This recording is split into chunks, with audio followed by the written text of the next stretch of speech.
Legend Total here, and today we're doing another tier list using Tier Maker, this time covering the Slaanesh roster unit tier list. Now before we get into the actual tier list itself, I do need to let you guys know that this video here is sponsored by Manscaped. Now I can't think of a company that's been blessed, or cursed, by Slaanesh more than Manscaped. Now I've spoken to you guys in the past about, the various different razors, the men's care product, but today we're going to be talking about the boxers. Now, I've actually been wearing Manscaped underwear for more than a year, and over time, my underwear drawer is just almost entirely become Manscaped products. I find that they are more comfortable and, more importantly, more durable than my other underwear, which is why the other ones are basically just rags now, just being thrown out. The Manscaped underwear is actually standing the test of time and my rancid sack. So if you're looking for a pair of underwear that can handle the most rancid of flatulence, look no further than Manscaped products. Super comfortable, super durable, make your junk look good. Do you need anything else from underwear? If not, check out the link in the description below and in the comments and get 20% off the product and free international shipping. Big thanks to Manscaped for sponsoring this video. So now onto the tier list. Let's talk about the Slaanesh unit roster. So I have found that Slaanesh primarily benefits from very specific stats. So you want to be aiming for melee attack, weapon strength, and movement speed. Those are the three stats I think that is valued the most in a good Slaanesh army, but also the ability to replace certain units quickly. So having units that recruit over several turns, but also are quite squishy and get wiped out quite often, can slow your armies down significantly, where units that can be globally recruited in one turn actually have a lot of value. Even if your army is not quite as strong, having your army being able to maneuver quickly on the campaign map is very important for any army in Total Warhammer 1, 2, or 3. So let's start talking about where these units fit into that. So, starting with the Marauders, I'm going to put the regular Marauders, these are the anti-infantry variant, under Sexy here. They're anti-infantry, they can be recruited from any minor settlement or potentially a major settlement, depending on which one you choose. Globally recruited quite easily, they're cheap, they've got a speciality, they've got good damage output, and they're kind of reliable for their pay grade, I suppose. So, good standard sort of melee infantry there. Then you've got the Spear variant, which I'll also put under Sexy. This one here does require a barracks, but if you need anti-large in your army, this is a good unit. It's just, they're essentially the exact same unit, except one is anti-infantry, one is anti-large. So having a mix of these in your early game armies can work out quite well. Now the Hellscourge, on the other hand, this is a higher tier unit. This is actually less valuable than these two, so I'm actually going to put it under Scandalous, because this one doesn't have anti-infantry or anti-large. What it has over the other two is higher melee defense, which I don't really value that high with Slaanesh. I get that you could kind of use them as the anvil when using hammer and anvil techniques, but the thing is there's nothing stopping these guys here from doing it as well. And their melee defense isn't so high that it's like night and day with these two. These guys will simply last a tiny little bit longer than these two, especially if you're playing on very hard battle difficulty. So considering a unit that has less damage output, holds the line for a couple of seconds longer than these two, and is more expensive than these two, I just don't think this is a high priority unit, so I would not prioritize it at all. Now we've got the Daemonettes. So I think Daemonettes are really good. I'm going to put them under Seductive. I don't think they belong under S tier or Sensuous, because they just are a little bit on the squishy side, and that's really sort of reserved for like really overpowered units. But one of the great things about the regular Daemonettes is that they can be recruited from without a barracks, from major settlements, and eventually you can globally recruit them quite easily with just one turn. So if you've got an army full of Daemonettes and you end up taking a lot of casualties, you can end up replacing them fairly quickly, just due to having a lot of settlements. So it's a very replaceable unit. It's got high damage. It's twice as expensive to maintain as a Marauder, but in my opinion they deliver more value than two of these. They're really good in minor settlement sieges and major settlement sieges, so they're just a really versatile unit that's really replaceable and actually quite affordable. Now, when it comes to the Exalted Daemonettes of Slaanesh, you would think that higher tier units would end up being higher tier on the tier list. But generally speaking, how it goes with Total War Warhammer is that the higher tier your infantry, the less value they actually provide in terms of their cost or their recruitment. So I'm actually going to put the Exalted Daemonettes under the sexy category. Now, yes, their stats in pretty much every single category is higher than regular Daemonettes, but their utility is lower. You got to hear me out on this, okay? They take 2 turns to recruit. These take 1 turn to recruit. That means in global, since global doubles recruit time, global recruitment for these units is 4 turns base. You can get it down, but it will take you a very long time. You have to build a lot of buildings to get that global recruitment time down. Now, why is that important? Because momentum on the campaign map is really important. If you go into a battle with Exalted Daemonettes, obviously they'll be better than if you use regular Daemonettes, but they are still very squishy. I've had battles where I recruited these guys over a long period of time and then set them into battle, and they still end up taking tons of damage, and then I just can't replace them so easily. So the time it takes to recruit them can really slow you down, and it's just sort of not worth the value to have a higher tier melee infantry that's still going to get smashed. It would have been way better for me in that scenario to have just recruited an army quicker, get my army into position before the enemies had a chance to recover from previous attacks from other armies, right?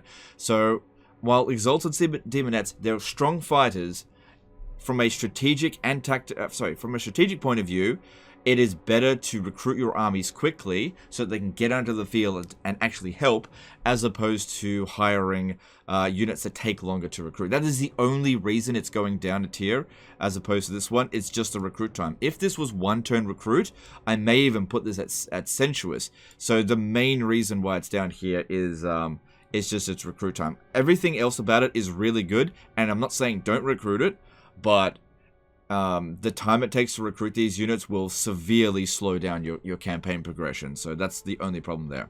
Then we've got Hellstriders. So we've got the Spear variant and the Hell Scourge, right? So I'm going to put the Spear variant at sexy because it's anti-large, early game units, only tier 1, very cheap. For a tier 1 cavalry unit to be anti-large and be quite good at and have that much speed, this is a really good unit in the early game. Now, the Hell Scourge variant, however, this is higher tier, so you got to pay more for it. And the only difference between this and that one is this one here has higher stats. Now, when it comes to cavalry, stats of melee attack and melee defense, while it is important, is not really as essential as having a speciality. So I think this one's here, anti-large, is actually more important than this one here, just having higher overall stats. So I'm going to put this one here under Scandalous. Now we've got Seekers of Slaanesh, right? Seekers and Heartseekers. They're essentially the same unit, but one is like the regular variant and one is the Exalted. So both of these units are going to be put under Sensuous because these two are fantastic. Now, just talking about this one here firstly, you'll get these a lot in your Disciple armies, and they can be your biggest heavy hitters, especially against single entity monsters, because they dish out so much damage. Generally speaking, most cavalry are not good at dealing with single entities, right? But for some reason, Seeker cavalry, they're a rare exception where they're actually okay at dealing with single entities, probably because they have such a high damage rate. They have armor piercing, magic attack, high melee attack, good charge bonus, good speed. All of that allows them to dish out damage really quickly, and they're got good animation so they get in and out of combat very quickly. They're demons, so they have physical resistance. Everything's working really well in their favor. You know, you could avoid missile units or get in on them really quickly. Having 100 speed makes a big difference for cavalry, as opposed to like Empire cavalry, which is at 66 speed. Those guys are almost useless. These guys here are fantastic, but they require a lot of micro, which for Slaanesh is kind of expected. Now, in terms of this one here, the Heartseekers of Slaanesh, they are functionally the same as this one. It's just higher stats. This is tier 3, and this one here is tier 4. Now, in terms of like its stat boosts, it's just sort of relative to its price. It's an extra 100 upkeep cost. So in terms of the value that you get out of either of them, you get about the same amount. They're both. This is the kind of stuff that you use for a doom stack. Going back to this, I just don't feel like Exalted Daemonettes really work that well in a doom stack. You want your melee infantry armies to be like pumped out quickly and just thrown at the enemy, and if they take damage, so be it. This is the kind of stuff you start putting into armies that really need to take on a lot of weight, taking on like 2 stacks at a time sort of thing, and these guys are good at it. Even though cavalry, generally speaking, can't handle a lot of armies at the same time, these guys can. Okay, so now we move on to the chariots. We've got the Seeker chariots. These are really good. You got to be very careful with chariots with Slaanesh, because it's very much anti-infantry, right? Having a combination of chariots and Seekers can be really, really good. Because you use these guys as anti-large. They're armor piercing. They don't actually have anti-large, but they're just good against everything. But generally speaking, probably throwing them into melee infantry is not the best use of them. So using the chariots is a much better use. I'm going to put the Seeker chariots under seductive, but they do require a lot of micro, and do not under any circumstance let that fight a single entity or like a cavalry unit. They get absolutely obliterated. You have to be constantly charging through enemy units. If they're pinned down, it obviously helps a little bit, but you totally can charge into a unit front on because they've got so much mass and they dish out so much damage. And then what you want to do is, right before, like, it'll take a lot of damage, but as it gets close to about half health, you just stop using it anymore in that battle. That way, at the end of the battle, as long as it hasn't taken any casualties, it'll be at full strength for the next one. So in terms of the Hellflayer here, it's essentially the exact same effectiveness. It's just that this is like a tier 3 unit, this one's tier 4. Really good unit, goes into the same position. Then you've got the Exalted Seeker Chariot. Now this is a single entity chariot. I'm actually going to put this one as sensuous because they are really, really good. But again, just the same sort of problems that these guys face. Do not send them up against single entities or cavalry. They get obliterated. They need to be charging through infantry, but these are fantastic at dealing with infantry. Now, the only downside to having a single entity is that any damage that you take on that single entity will not be healed between battles, whereas these guys here, as long as they don't actually get killed, they get fully healed. Alright, so that's all of the melee infantry, chariots, and cavalry. Now we move on to the sort of like the monsters area. So we've got Furies over here. Now Furies are obviously a very early game unit. They're cheap. I don't think that they're great units, but you can use them in sieges to take out towers quite well, since you don't have access to any missile units. Sometimes it's just not that convenient to go in and take out a capture point, so using these in sieges can be quite good. But I don't think that they're an amazing unit overall, so I'm going to put them at Scandalous. Then you've got the Chaos Spawn of Slaanesh. This is a sad sack of shit. Generally speaking, Chaos Spawn have always been a total trash unit. Like, high stats in a lot of areas, but relatively low speed, unbreakable. This unit here is highly weighted in, like, auto-resolve, but when you send it into melee, it just tends to be very underwhelming, and its utility is really slow. This is a very newbie unit, where it just doesn't have a high skill ceiling. There's not much you can do with a Chaos Spawn. They're just a throw it into the enemy, hold the enemy back, but they oftentimes just don't dish out any value, because missile units will target it, so it gets killed really quickly. Even non-anti-large infantry will tear it to shreds because they're big. Their animations are shit. They're not like Minotaurs, right? Because Minotaurs, what they do, they charge in, and their animations are so good because they like move around all over the place, making it very difficult for infantry to attack them.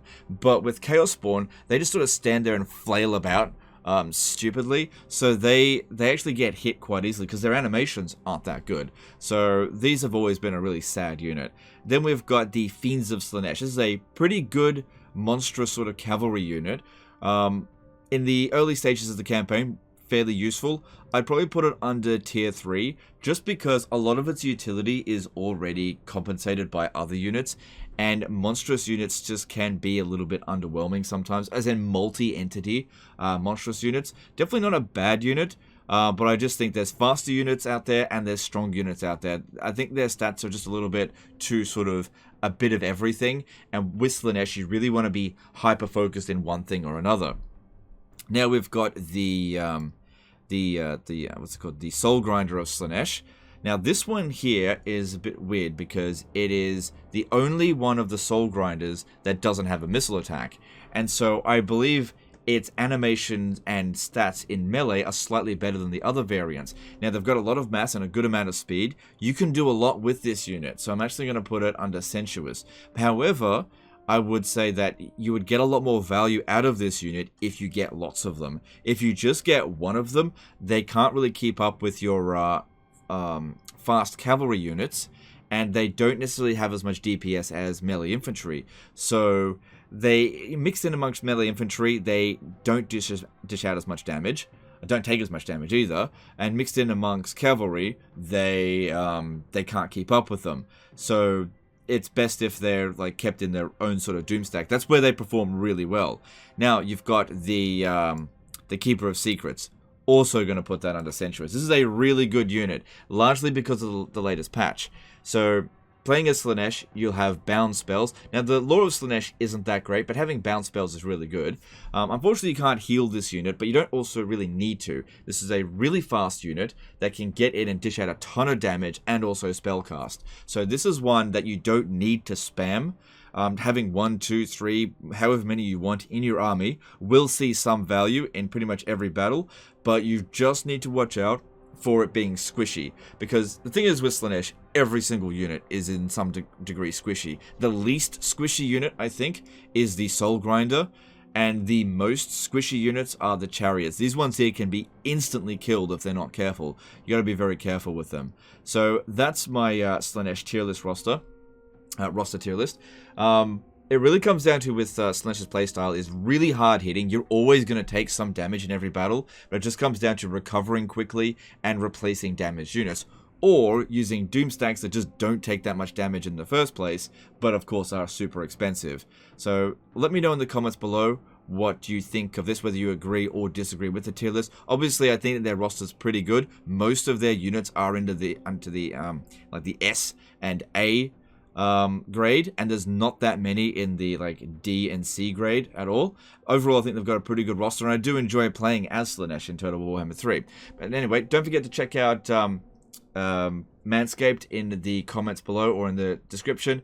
Big thanks to Manscaped for sponsoring another one of these tier lists. Appreciate you guys, and we'll see you next time, fuckers. Bye.